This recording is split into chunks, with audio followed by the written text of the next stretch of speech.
Clerk Authentication simplifies user management in your applications. First, head to the Clerk dashboard and create a new application.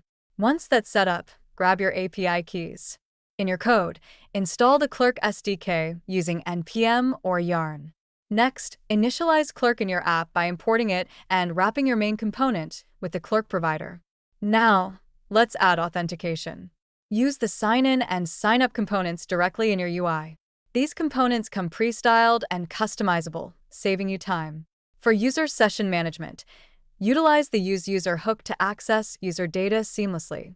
Clerk also offers webhooks for real-time updates, enhancing your app's responsiveness. With built-in support for OAuth providers, you can easily integrate social logins. Remember, Clerk handles security and compliance, so you can focus on building features. That's the power of Clerk authentication: efficient, secure, and user-friendly.